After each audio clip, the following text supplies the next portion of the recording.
The first step is apply Article 39 of the UN Charter, declare the situation being a threat to international peace, and then it's up to the international community, it's up to the Security Council to decide upon sanctions, to put pressure on the parties to act in accordance with their obligations. That's quite easy.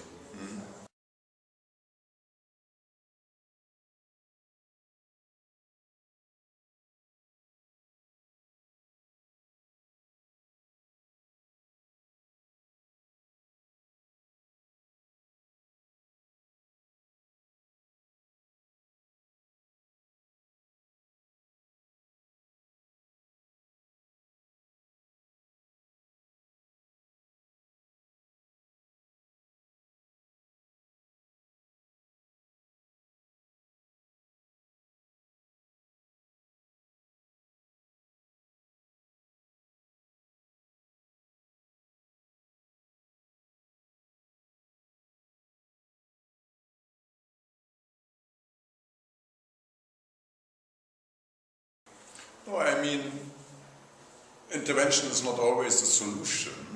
You can see it. I mean, the United Nations intervened in Somalia in 1993, but it was not really a solution because at the end there's a need for state building, and state building can only be done by the local actors. The international community can only support local actors. And therefore, a precondition for such an activity is to identify which actors are in a position to do the state building or the nation building in the country. And it seems to me, as yet, the international community hasn't identified a group which can do it.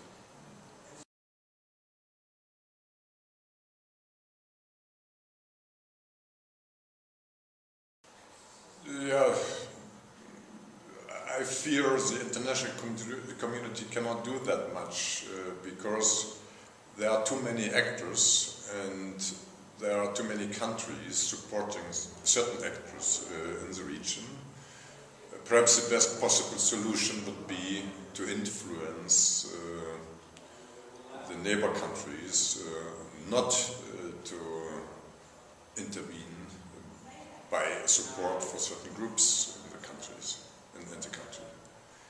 Perhaps one should invite the neighbor countries to come to a conference and to make sure that they agree not to support any actors in Syria.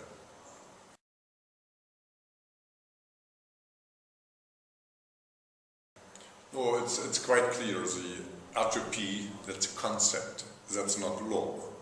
Law is the Charter of the United Nations. That means the 5 big powers plus 4 other countries have to make a decision what to do, because we need 9 yes votes for sanctions on Syria. And therefore, R2P is a wonderful idea, but it's only an idea, and you cannot enforce R2P. You can enforce actions of the Security Council. Therefore, the Security Council should be able to come to conclusions.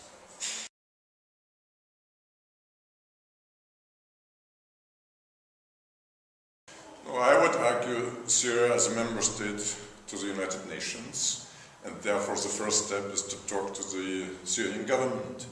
And the next step is, okay, if the government is involved in crimes against humanity and war crimes, okay, perhaps it makes sense to recognize although the rebels, and that happened, for instance, in the case of Libya.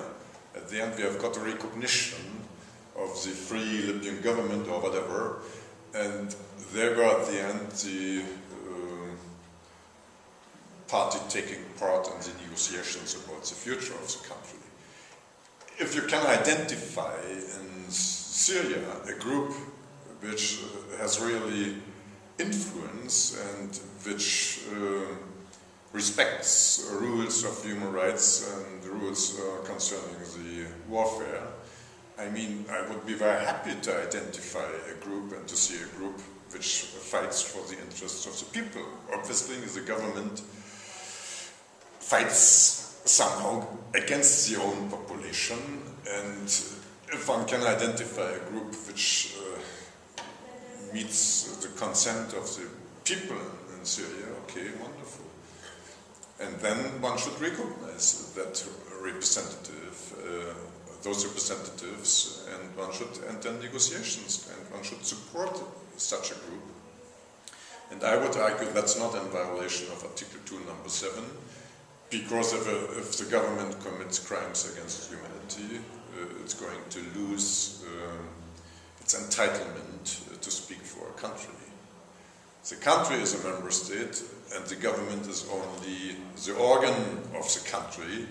But if the government acts against the own people, I mean, yes, it seems to me other actors are entitled to recognize such a freedom movement.